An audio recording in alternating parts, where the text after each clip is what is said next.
రావాలి అశోకనా రాతో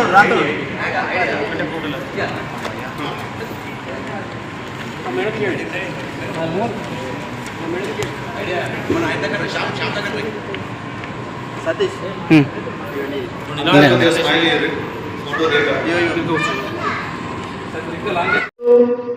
వీళ్ళు రిపోర్టర్స్ మొత్తం మందిని మేము ఎందుకు పిలిచినామంటే మాకు సంబంధించినటువంటి మా సభ్యులకు మేము ఎప్పుడు చెప్పుకునేది ఇది, కానీ మేము చేసేటువంటిది ఏదైతే ఉందో 10 మందికి తెలియాలి, ఎక్కడన్నా సమస్య ఉందా మా ఆర్గనైజేషన్ దృష్టికి తీసుకొస్తారనేటువంటి చర్చిస్తారనేటువంటి ఉద్దేశంతో ఈ అన్ని వర్గాలను పిలిచి మేము ఈరోజు సమావేశం నిర్వహించడం జరుగుతుంది. దీనికి ముఖ్యంగా ఈరోజు తీసుకోవడానికి కారణం ఏంటంటే మొట్టమొదటి సమావేశం ఒకటి అంతర్జాతీయంగా ఉన్నటువంటి ఈరోజు ఉమెన్స్ డే కాబట్టి దీన్ని తీసుకోవడం జరిగింది. మేము ఈరోజు ఆర్టీఐ సమాచార హక్కు చట్టం కానివ్వండి, తర్వాత ఆ సమాచార హక్కు చట్టం ద్వారా ఆర్గనైజేషన్ ద్వారా మేము రికార్డ్ ఇన్స్పెక్షన్ చేసినాము. తర్వాత ఆర్టీఐ అప్లికేషన్స్ కూడా మా సభ్యులందరూ వేసినాము, సమాధానం తెప్పించినాము. ఏదో ఒక ఆర్టీఐ సమాధానం ఏదో ఒక 6(1) వేసే ఒప్పునుడు కాదు. 6(1) లేకపోతే 19(1) లేకపోతే కమిషన్ కాకపోతే నేషనల్ కమిషన్, కాకపోతే కోర్టు కాకపోతే ఇంకొకటి న్యాయ వ్యవస్థ. లీగల్గా ఆ సమాధానం వచ్చేంత వరకు మా కార్యకర్తలు ఎవరైతే అప్లికేషన్ వేసారో వాళ్ళు ఖచ్చితంగా సమాచారం అనేది రావాలి, అధికారి దగ్గర నుంచి రావాలంటే దానికి మనకు ఓపిక ఉండాలి. 6(1) అయితే పక్కకు పెడతారు, 30 రోజులు 40 రోజులు 60 రోజులు అవుతుంది. దాని తర్వాత 19(1) ఇస్తాం.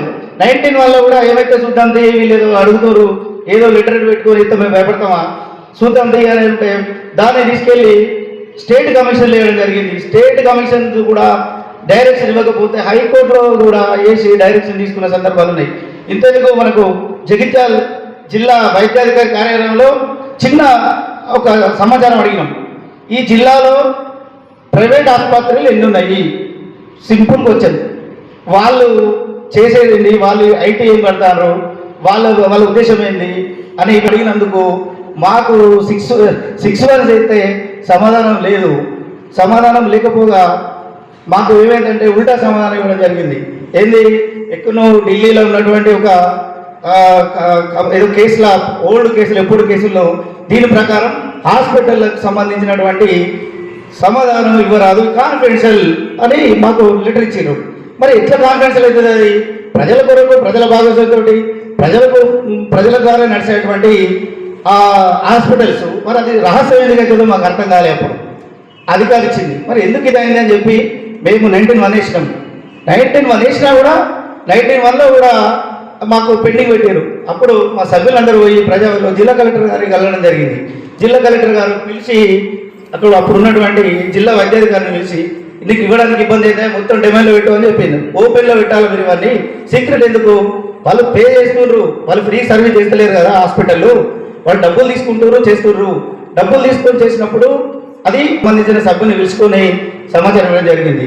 ముఖ్యంగా మొన్న ఈ మధ్య కాలంలో అసలు ఆ హాస్పిటల్ ఉన్నాయి కదా, ఈ హాస్పిటల్లో ఏ పద్ధతిలో ఉన్నటువంటి నిమ్స్ హాస్పిటల్ వాళ్ళు రేట్లు ఒకటి ఉంటాయి, స్టేట్ మెడికల్ బోర్డు రేట్లు ఒకటి ఉంటాయి. ఆ రేట్లే ప్రతి ఒక్కరు మెయింటైన్ చేయాల్సిన అవసరం ఉంటుంది. జగిత్యాల్లో ఒక రేటు, కరీంనగర్లో ఒక రేటు, హైదరాబాద్లో ఒక రేటు అనేది ఎక్కడ కూడా ఉండదు. కామన్గా ఒకటే రేటు ఉంటుంది. అది నిమ్స్. ఎందుకంటే ఒక ప్రభుత్వ ఉద్యోగులు కానీ ఈ సీఎం రిలీఫ్ ఫండ్ వాళ్ళు కానీ మనము అప్లికేషన్ ఫార్వర్డ్ చేస్తాం గవర్నమెంట్కి, పంపితే ఇక్కడ ఉన్నటువంటి వాళ్ళు 1,00,000 రూపాయలు బిల్ వేసి పంపితే వాళ్ళ రేటు ప్రకారం అది 30,000 వస్తుంది. అది దానికి సంబంధించింది. మీరు ఎట్లా చూస్తున్నారు అంటే, సరే అది ఇప్పుడు మేము మా అప్లికేషన్ పెండింగ్ ఉంది అక్కడ, దాని మీద కూడా మరి వాళ్ళు ఏం సమాధానం ఇస్తారేందో. అంటే ఒక క్వశ్చన్ చేస్తే 100 సమస్యలు బయటకు వస్తున్నాయి. సరే ఇప్పుడు మేమేదో ఉన్న నలుగురమో 10 మందిమో చేస్తే సమస్య ఏదేదో బాగుపడుతుందని కాదు, కానీ మేము ఇక్కడ ఉన్నటువంటి సభ్యులను, మా సభ్యులు ఇక్కడికి వచ్చిన వాళ్ళు ఒక చర్చించి ఒక ప్రశ్నించే తత్వం రావాలి. అది ప్రశ్నించాలి, ప్రశ్నించి జవాబు తీసుకోవాలి. జవాబు తీసుకుని ఎవరికి వాళ్ళు ఇండివిజువల్గా ఇప్పుడు మేమున్నాం తత్వం నేర్చుకోవాలి ప్రతి ఒక్కరు. అంటే క్వశ్చన్ చేస్తే ఏమంటారంటే ఇంకేం పని లేదని అందరూ ఏదో అడుగుతున్నాను అంటారు. ఎవరికి వాళ్ళు అడిగినప్పుడు ఎవరికి సంబంధించిన సమస్యను వాళ్ళు పరిష్కరించుకునే దిశకు మన ప్రజలంతా పోవాలి, ఎడ్యుకేట్ కావాలని మేము కోరుకుంటున్నాం. రెండవది ఏంటంటే ఇప్పుడు ఈ కార్యక్రమం చాలా లేట్ అయింది. మన పెద్దలు ప్రత్యేక ఆహ్వానితులు వచ్చినటువంటి సార్ మాట్లాడాల్సిన అవసరం ఉంది కాబట్టి నేను ఇంతటితో ముగిస్తున్నాను. ముఖ్యంగా చేస్తున్నా 5 మాసాల్లో ఇంతింతై కట్టుడింతై తానింతై నవ్వు ఆ సంస్థ పూర్వాపాలన్నీ కూడా పూర్తిపెట్టినటువంటి శ్రీనివాసరావు గారికి మొట్టమొదటిగా మనం అభినందనపూర్వక ధన్యవాదాలు తెలియజేస్తూ మానవోషి వంశాభివందనంబులందు చిరయడతోగని భారత శ్రేయస్సు మహానీరాజనం మరో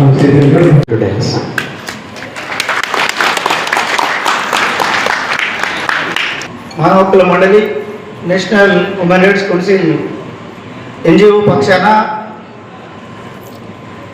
ఇంటర్నేషనల్ హ్యూమన్ రైట్స్ డే సందర్భంగా ఈ సమావేశం మా ఎన్జిఓ తరఫున ఆర్గనైజర్ చేయబడ్డది. దానికి గాను మనము ముఖ్య అతిథులుగా గౌరవనీయులు పూజ్యులు విద్యావేత్త మన జాతీయ సమాచార హక్కు చట్టం కమిషనర్గా పనిచేసినటువంటి మాడపూసి శ్రీధర్ సార్ గారికి మేము ప్రత్యేక ధన్యవాదాలు తెలుపుతూ వారి ఆశీస్సులు మాకు ఉండాలని కోరుతున్నాం. ఎందుకంటే వారికి ఉన్నటువంటి రికార్డ్ ట్రాక్ చాలా పెద్దది. మనం చాలా చిన్న వ్యక్తులము.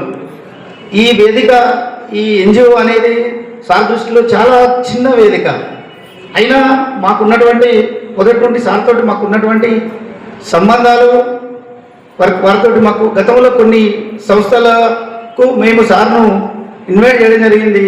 దాన్ని దృష్టిలో పెట్టుకొని మాకు మా ఉన్నటువంటి అభిమానంతో వచ్చినందుకు వారికి ప్రత్యేకంగా నా తరఫున మరియు మా ఎన్జిఓ ఆర్గనైజేషన్ 2 రాష్ట్రాల ఎన్జిఓ ఆర్గనైజేషన్ సభ్యులందరి తరఫున నేను కృతజ్ఞతలు తెలియజేస్తున్నాను. పెద్దలు బార్ అసోసియేషన్ ప్రెసిడెంట్ లక్ష్మారెడ్డి గారు, భాస్కర్ రెడ్డి గారు, రిటైర్డ్ ఎంప్లాయీస్ మరియు మన నా సభ్యులు అందరికీ పేరు పేరున కృతజ్ఞతలు. ఈరోజు ఈ కార్యక్రమం చేయడానికి కారణం అంతర్జాతీయ మానవ హక్కుల దినోత్సవం సందర్భంగా ఈ కార్యక్రమాన్ని మనము ఒక వినూతనంగా చేయాలనే ఆలోచనతోటి మా సభ్యులు సుమారు మాకు రాష్ట్రంలో మేము ఏప్రిల్ నెలలో ఈ రోజుకు 5 నెలలు అవుతుంది మేము సంస్థ నిర్మాణం చేసి. ఈ రోజుకు కరెక్ట్ 5 మంత్స్ ఈ రోజుకు. దాని సందర్భంగా సమావేశం అనుకోవచ్చు. అది మొట్టమొదటి ప్రథమ నేషనల్ సమావేశం. దీనికి మాకు ఈ తెలంగాణ రాష్ట్రంలో 300 మంది సభ్యులు రిజిస్టర్డ్ సభ్యులు ఉన్నారు. అంటే అది నేను చాలా గర్వపడుతున్నా. ఇంత తక్కువ టైంలో ఈ ఆర్గనైజేషన్స్కు మేముంటాము, మీ వెంట మేమున్నాము, మీరు ముందుండి నడిపించండి అనేటువంటి నాకు పూర్తిగా మనోధైర్యం నా వెంట ఉండి నన్ను ముందుకు నడిపిస్తున్నటువంటి నా సభ్యులందరికీ పేరు పేరున ప్రత్యేక అభినందనలు, కృతజ్ఞతలు తెలియజేస్తున్నాను. ఎందుకంటే ఈరోజు మేము కొన్ని సంస్థల్లో పనిచేసినాం ఒకప్పుడు. సరే, మాకు ఉన్నటువంటి భావాలకు, మాకున్నటువంటి వ్యవస్థకు, మేము చేసేటువంటి పనులకు మేము ముందుకు పోతా అంటే ముందర కాళ్ళకు బంధం అన్నట్టు మాకు చాలా సమస్యలు ఎదురైనాయి. సరే, మరి ఒకసారి మనమే ఒక ఆర్గనైజేషన్ స్థాపితం చేస్తే ఎట్లా ఉంటుందని చెప్పి మొత్తం మంది మా సభ్యులందరితోటి చర్చిస్తే వాళ్ళందరూ నాకు మీరు తప్పకుండా చేయండి సార్, మేము ఉంటాము, ఎక్కడికైనా రావడానికి మేము సిద్ధంగా ఉన్నాం అన్న తర్వాత మేము చాలా పకడ్బందీగా మేము ఒక డీడ్ తయారు చేసినాము. అది లీగల్ ఎక్స్పర్ట్స్ తోటి సుమారు ఒక 2 CAలు 3 సీనియర్ అడ్వకేట్లతోటి కూర్చుండి దాన్ని చేసినాం. సుమారు ఒక 21 అబ్జెక్షన్ తోటి చేసినాం. అందులో ముఖ్యంగా ఏంటంటే మానవ హక్కులు సంస్థలు అనగానే వీళ్ళందరూ ఒక ప్రభుత్వం వ్యతిరేకం, వ్యవస్థకు వ్యతిరేకం అనేటువంటి ఒక భావన పూర్తిగా అధికారులలో, ప్రజలలో, ఒక వ్యవస్థలో ఉన్నది. కానీ కాదు, ఇది national human rights council HRC సంస్థ అంటే ఒక స్వచ్ఛంద సంస్థ. మేము non government organisation trust act ద్వారా దీన్ని రిజిస్ట్రేషన్ చేయడం జరిగింది. అన్ని సేవాభావంతో చేసేటువంటి పనులే తప్ప ఇందులో కాంట్రవర్సీ కానీ ఏదో మేము కావాలని చెప్పి చేసేటువంటి వరకు ఎక్కడ కూడా కనిపించదు. ఫ్యూచర్లో కూడా కనిపించకుండా మేము చేయడానికి మేము దీని మీద ఒక విధానం రూపొందించడం జరిగింది. ముఖ్యంగా మేము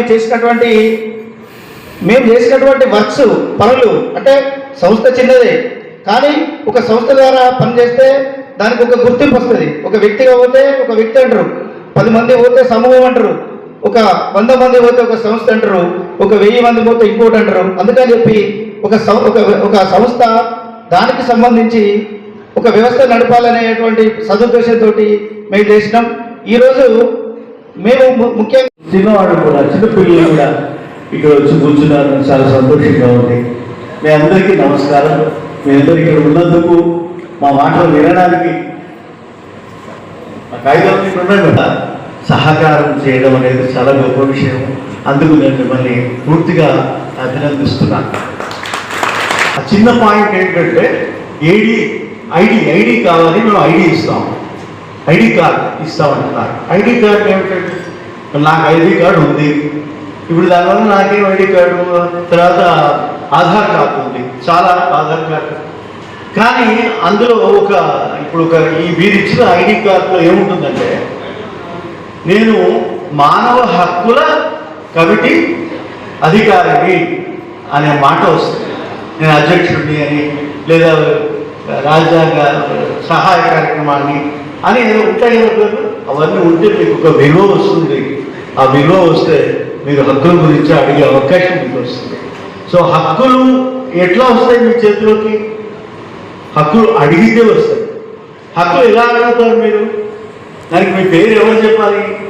ఇప్పుడు మమ్మల్ని అందరూ అడుగుతుంటారు హక్కుల సమావేశంలో, సమాచార హక్కు చట్టం కింద మేము అడుగుతాం. ఏం అడుగుతాము? ఏదైనా కొంత మాకు తెలిస్తే కదా మిమ్మల్ని అడిగేది. మాకు ఏమీ తెలియదు, అయినా నేను అడుగుతాను, అప్పుడేం చేస్తారు అని ఇట్లా ఒక ఆయన నన్ను చాలా బాగా ప్రశ్న వేశాడు. నిజంగా it's a very good question. అప్పుడు నేనన్నాను, ఒక చిన్న అమ్మాయి 40 కాదు ఏమన్నారు 10 యూనివర్సిటీ 10th లెవెల్ స్కూల్ చదువుతున్న అమ్మాయి అడిగింది. ఇప్పుడు మా బడికి పోయే దారిలో ఒక చెత్త కుండీ ఉంది. ఈ చెత్త కుండీ ఎన్నిసార్లు నింపుతారు, ఎన్నిసార్లు తీసేస్తారు, అసలు నింపకుండా అట్లాగే నింపి అట్లాగే వదిలేస్తారా? దానికి ఎవరు జవాబిస్తారు అని అడిగాడు. ఎంత గొప్ప చిన్న ప్రశ్న అండి. గొప్ప ప్రశ్న, పెద్ద ప్రశ్న, చిన్న ప్రశ్న, పనికిరాని ప్రశ్న. మొత్తం ఆ చిన్న పాప అడిగినందుకు, ఆ 10వ తరగతి చదివే ఒక చిన్న అమ్మాయి అడిగినందుకు మొత్తం అక్కడ ఉన్న అధికారులందరూ జవాబు ఇవ్వాల్సిన అవసరం వచ్చింది. ఎంత అవసరం వచ్చింది? ఏమిచ్చారండి? ఏమిటి జవాబు? ఏమిటి ఇచ్చింది? ఆ జవాబు ఏమిటంటే అక్కడ ఉన్న చెత్త అంతా తీసేశారు. ఏం జవాబు అంటే నాకు కావాల్సింది? ఉత్తరానికి జవాబు కాదు కావాల్సింది. నేను జవాబు పేరుతో జవాబు కావాలని నేను అడుగుతూ ఉంటే మీరు నాకు ఇచ్చిన సమస్యకు పరిష్కారం చెప్తున్నారు.